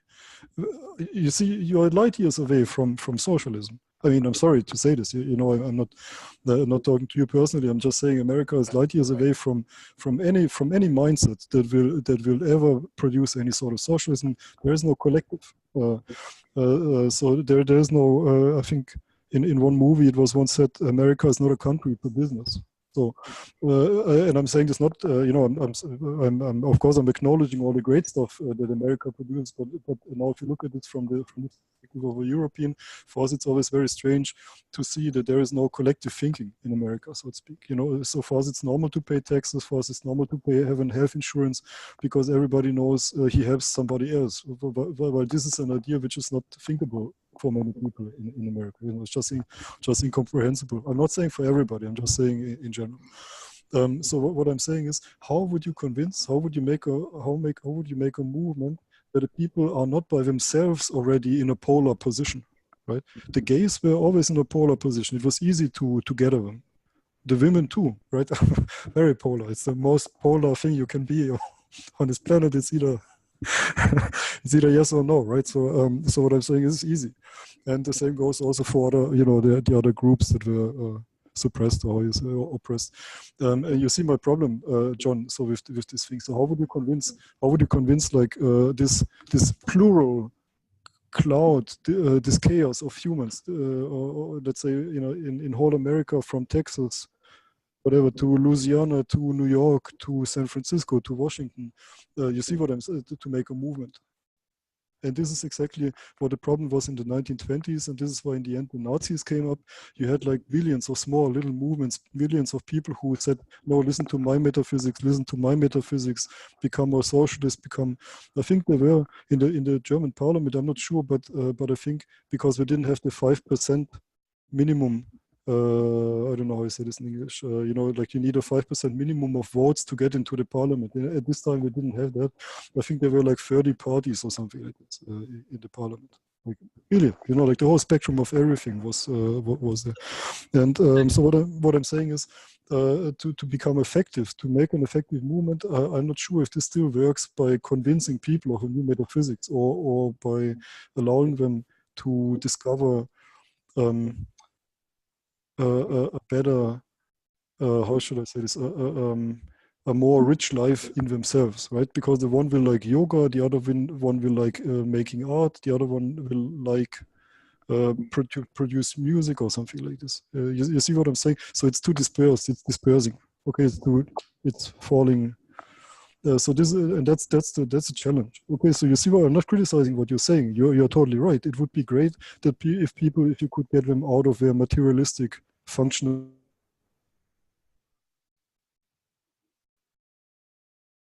discovering new how should I say, new selves in themselves, basically, which is possible to all of us, right? And which is impossible because you have to go to work every day. You have to get into your routine, and there's no time to so to speak, fool around with your reality. But the question is, how could you make this real, and how could you make this effective? Okay, so sorry. Yeah, well, no, but now it throws it back to the MSC event. I mean, is that necessary? And can we get something? I think we talked about it last time. A non-apocalyptic, catastrophic event, but still something that forces, and like you had said before, and I totally agree. It's not like setting up a violent revolution or just kind of forcing the change. What kind of things are going to shock us into grounding a new world relationship, or something that just has to kind of evolve through little crises on its way in an incubation? This is only one example. There could be other ways. The MSC shocking event is only one way how to do that. Maybe there are other ways. And this is what I guess. We're talking about a general strike. There was a guy, we studied him. What was that guy's name on the Planetary Futures? Doug, you were on that. I can't remember his name. William Connolly. William Connolly. He said he knows it's sort of outrageous, but he was talking about a general strike. And I think there's been a lot of controversy in France recently. What was it? The yellow, what did you call them? It's funny that the yellow vest, Yeah, the yellow vest. Do you hear about this a little bit in the media or not at all? We heard about it. Okay. Yeah. So I believe that these kind of eruptions can shift things, and very quickly too. We can't exactly make them happen, but we can create the conditions. And I believe that these eruptions happen because there were enough prepared minds to know that that we were learning something very quickly. And so, like the famous, the marches here that happened, the big, what was it, in 1968 in Paris, when they shut down the schools and everything. I mean, those are all very dramatic, but there were lots of little shifts that happened that created the conditions for that. And I think that I'm wondering about our attention spans, and I think you mentioned earlier, TJ, that Americans want it now, totally incomplete, or otherwise we reject it. But when did that happen, that so many people got so stupid so fast? I mean, I think it's a generation maybe of people who have no attention span at all. I know I've read lots of books, so have all you guys too. I think that book culture tends to generate an historical awareness, so that you spend time and energy thinking about this stuff. and doing a comparative studies, going TV was taking over while that was happening for us, though. The what? Television was taking over while that was happening for us, though. So. Right, and I was definitely raised in front of a TV set, as most of people in my generation were, and then most people are now have their smartphones at a very young age. They're running around with smartphones. So, but people are still reading. You know, young people are still reading. You actually have to know how to read before you can even use a smartphone. You know, so I think that. But I'm just wondering about our attention spans and how much damage we may have done through the use of flat screens, but how we might be able to redeem ourselves, becoming alert to that, just like, you know, most of us figure it out. Too much white sugar is really bad for you, and there are going to be repercussions. Yeah, yeah. But, you know, sometimes the food supply has been so poisoned that poor people, you know, they get addicted to sugars and fats and salts because that's cheap in our culture and you can have lots of it. And unfortunately, if you want to eat healthier, it costs more money to eat healthily, to eat organically. So, but I think these are all like structured by institutions that create these kind of bizarre scenarios that are both so bad for our health. And yeah, the pharmaceutical companies, the medical companies, capitalism, the rapacious forms of it that are coming on now. But I think that there are a lot of people who are educating themselves, and I think we are doing this right now. We're doing our best to educate ourselves and unlearn things. But I do think it's hopeful because I think we don't have a choice. I think once quantum computers start kicking in, the biggest employer by far in America has been the retailing. You know, that's how young people got started. They go into retail, and there's no retail; it's over. And those jobs that went to Asia, they're going to be gone there too. Automation is going to take all of this away. And so we don't have a choice. But I'm just, I'm kind of hopeful though, if people would stop, if we could move out of this Newtonian grid and start thinking in terms of the quantum and the observer, the observer participant, rather than this one-way communique that happens in these top-down corporate grids.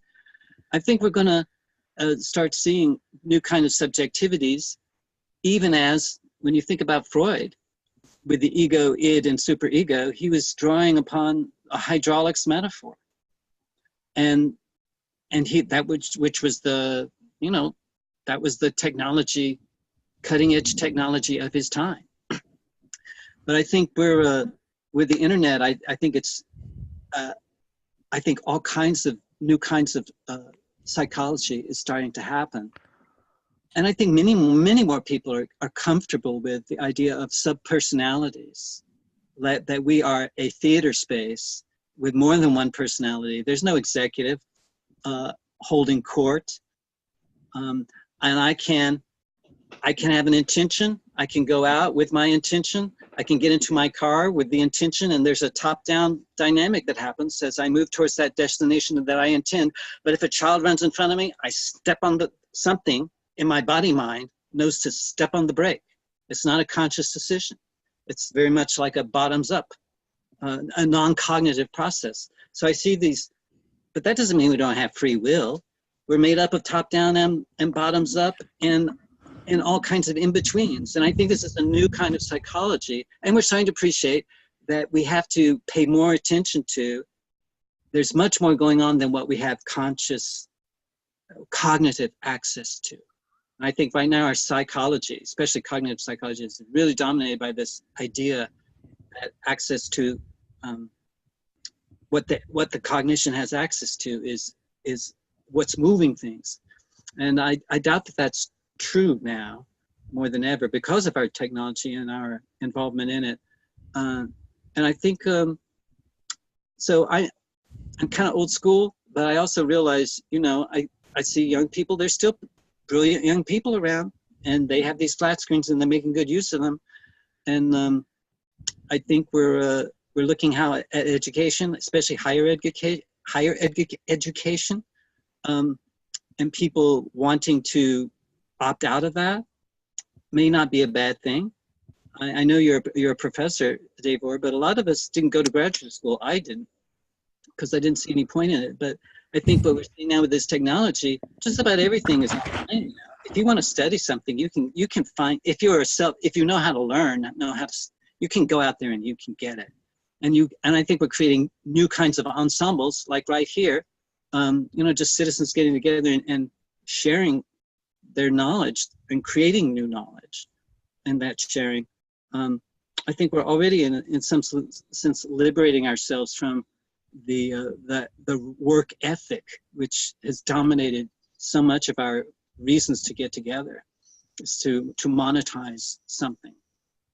Anyway, I'm just sharing that because I'm just as stuck as everybody else.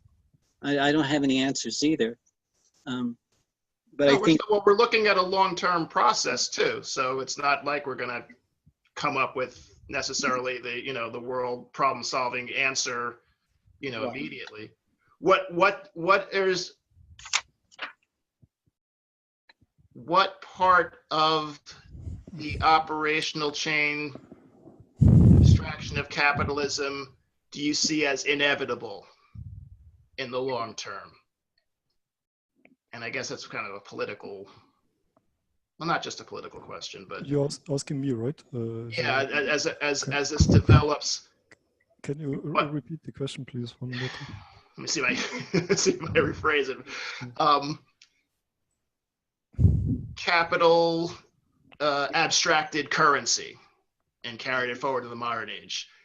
You were talking about a post-capital, so some kind of abstraction of post-capitalism. What are the that we won't be able to ignore going forward? And this is long term. This is going into 50-year, 100-year. Okay, this is a complicated question. I would have to think about it to make it more precise. But in general,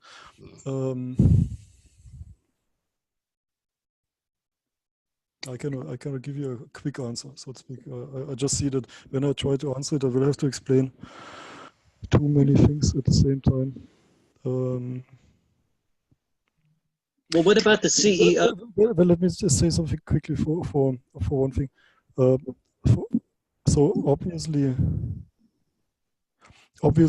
one thing doesn't stop, and that is technological advancement, right? So this is obviously not stopping, and we cannot agree on stopping it. You cannot say let's just stop, let's just stay on this level.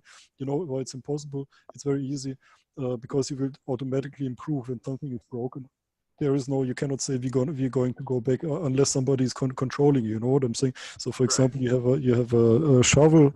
The shovel breaks, and then you see why it broke, right? And you don't want to break it again. Yeah, I mean, okay, okay, it's not true. We could all agree to live totally inefficient. We could say the next time when you make a shovel after it broke, you will not try to make it a little bit better so it doesn't break. You will accept that it breaks again. You see what I'm saying? So this would be like a counter efficiency, which no one is gonna really accept. Yeah, yes.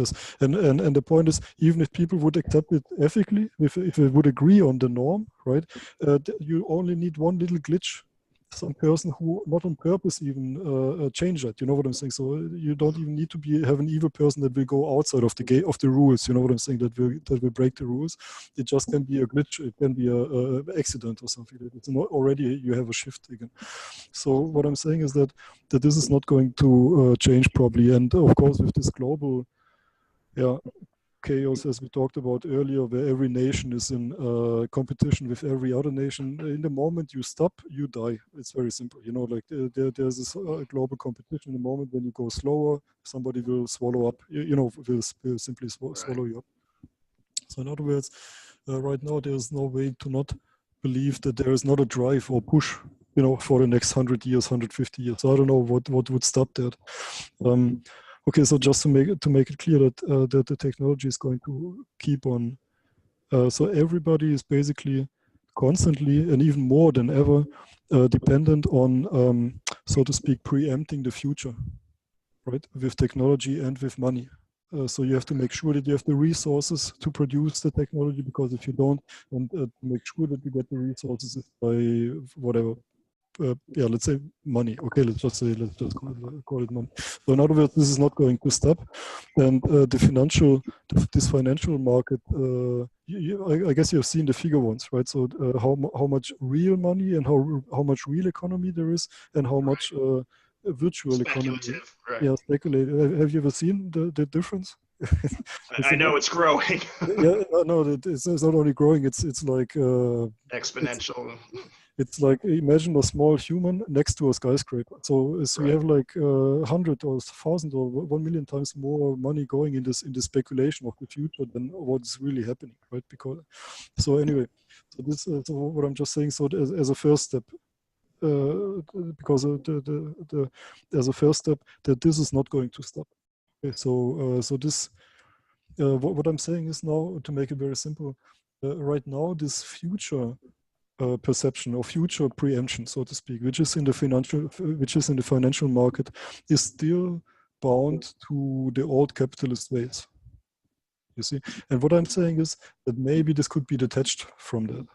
So in other words, there are some technologies which have been developed in late capitalism to reproduce late capitalism, like these financial speculations, which maybe have the potential, if they are detached from the old system, that they can be the basis of a new economical system, so to speak. But this would be just a very general, broad, but I would have to be more the point is, I didn't write this in the paper. I wrote it in the second part of the book, and I would have to reread it and think about it, how to give you the concrete answer. It's a little bit more complicated. Actually goes back also to religion and to Luther and stuff like this. So so it's interesting. I would like to talk about this. I mean, not I like to. This is why we are here, right? We were asking, what is the new economy? What is the new metaphysics? So this is something. I mean, it's just a proposal. What I have to propose, but at least it's a step to trying to grasp that. Okay. What I'm saying is, definitely, I agree with what John said, and this Alexander, what's his name? That there is a Wendt, W-E-N-D-T. I'll post his essay. Okay, maybe I know this guy actually. Wendt. Is he like Harvard? Anyway, I'm curious. I think he is Harvard. Yeah. Is this okay? It's interesting. This is the. He's the international studies. He's not a physicist. He's into international studies. Oh, okay. I confuse him with somebody. But he wrote a book on the quantum, the quantum mind, and sociology. This is okay, it's interesting. Yeah. What I'm saying is that these forces are inevitable, okay, but they cannot be held anymore in the old institutions, in the old frames, in the old framings. You see my point? This is absolutely clear to me, at least. But I know, of course, the forces are trying to keep it up, to keep this situation as it is. In that sense, China is maybe the most progressed of all countries, because everybody else tries to stay in the old capitalist system, right? So, and we are trying to still channelize it, so to speak. We're trying to keep it up, while there is already a potential for a shift, for something else. Anyway, so this is. For now, I think this should be. No, thank you. That makes a lot of sense. It's like trying to keep a lid on something that's like a kettle boiling. And yes. Exactly. We're trying to channelize it, so to speak. We're trying to We're trying to channelize the flood while the flood is already going into a new direction. Right. Yeah, the point is this. Look, I say it very, very simple. I always use this example, but somehow I have the feeling that people don't understand what I mean by that. Just one picture, okay? All the institutions that we have today were invented 250 years ago under a totally different medial and technological and so on situation, right? Totally different. And at this time, it was useful solutions, right? Now, if you imagine that the world as it is today, with all the technologies we have and all the knowledge we also have about humans, just as John said, right? So if imagine what would happen if you would all the knowledge that we have today about the soul and what happiness means and what doesn't mean, right? If we would take all the knowledge into account, would we really live would we really build the same society today? Probably not, right? We would do something totally different. You see what I'm saying? Which is how we got to this point historically anyway, just outgrowing older ways of thought and ways of production. Yes, yeah. So in other words, and that's what basically my very simple claim is this: we could start at a blank slate, basically, in principle at least. Of course we cannot, but we could just say, just imagine, just sit down with all the technologies and knowledge about the human you have today. How would you build a society that will be sustainable and produce happiness? Would it be the same? Of course it wouldn't be the same. It would be something totally different based on the technologies, right? If you go back to the 1700s, of course, then we can say that the founding fathers of America and in Europe, the Enlightenment philosophers, Voltaire and Kant and so on, of course they were right. They tried to make something better, right? But that doesn't mean that it still works today, right?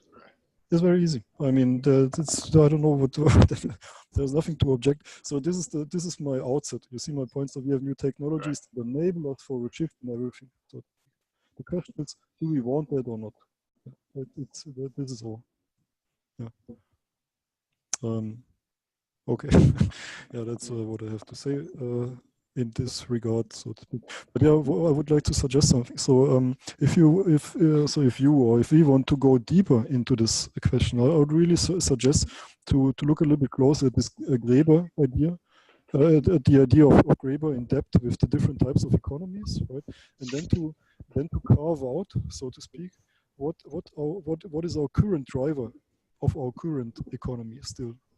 You see my point? So what was the driver of so the mental, the mental driver, the mental constitution, in a similar way like it is described by Graeber about the different other types of economies.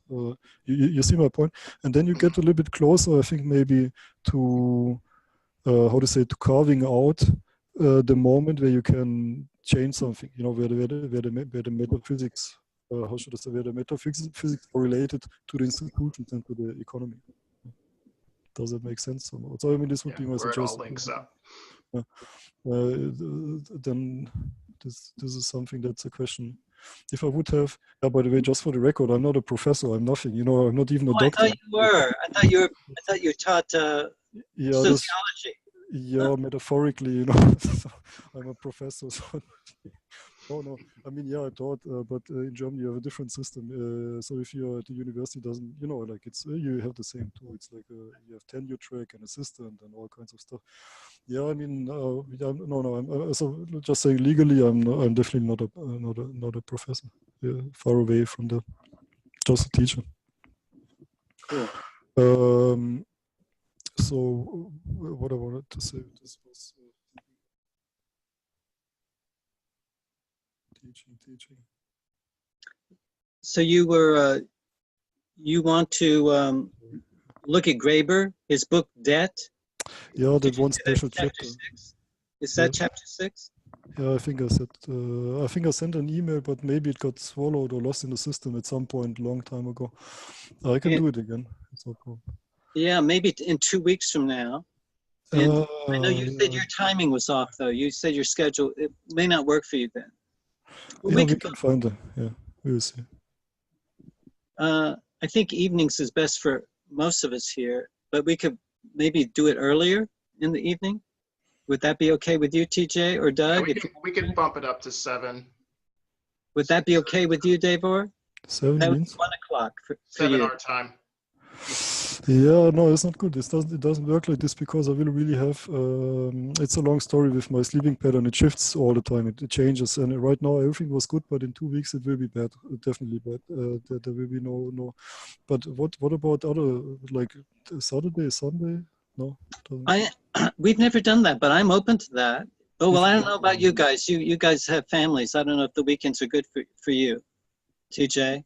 I think you planned enough in advance. Okay. I'm open to that, like an afternoon. I don't know. Or very early morning when the kids are sleeping and you have to get or something. I don't know. I'm making jokes. Anyway, let's see. Okay, maybe my schedule will change again or something. Yeah, and we'll let Barrett know. He wasn't here tonight. I was expecting to see him, and there may be some other people who might be more available on the weekends than during the weekdays or evenings during the week. So I'm open to that. Mm. Yeah, let's see. Well, I learned a lot. I have to look over my notes here. This was a stretch for me. I just want to thank you again, Davor, and thank all of you guys for showing up tonight. So it's a lot of material here. Always interesting, though. Appreciate it. Yeah, well, thanks very much. I also appreciate it very much, to discuss these things. I mean, you see, the only problem is that sometimes it stays a little bit open because of, let's say, maybe not the differences in knowledge, but I have some stuff in my mind which is difficult to communicate in only 2 hours. You know what I'm saying? So it's a little bit difficult, but still, I think things are getting a little bit clearer, right? I think we are kind of circling around it, and it's not that nothing is happening. And I'm up for I like to go for a deep dive myself. So I'm really, not that I have any great expertise to share. There's some things I know and I'm expert at, and a lot of things I'm totally a beginner, but I think that that's part of the knowledge sharing, and what's happening with our technology is people from different levels of expertise can get together and ask each other good questions. So, and that's my main intention, is just hopefully I can ask useful questions. And the useful questions can be very, you sort of want to tune into a person and ask something that's going to be helpful for that person. Yeah, and sure. I think we can do that in a group that will bring out the best in everybody. So that's my basic intention here. So. Good. Happened today. And we can also write to each other in the forum, and I will post that essay. And I think I have David Graeber's book here. I've read it. I've read sections of it, but I haven't read all of it. But I'll be glad to. Like Ed said, I'd be surprised now if you mentioned a book and you didn't have it. It's pathetic, isn't it? Yeah. Okay. I've lived next to the largest used bookstore probably in the world, so I'm there almost every day. Okay, I envy you then. Yeah. Great. So thank you all. Yeah. Come visit you sometime, John. You bet. I'll take you to the Strand. We'll buy tons of books. Perfect. Okay, thanks then. See you Thank next you, time. everybody. We'll communicate about the Yes. next scheduled event Okay. on a weekend. Thanks. Okay. Thank you very much. See you soon. All right, take care, everybody. Thanks. night. Bye. Thank you. Bye.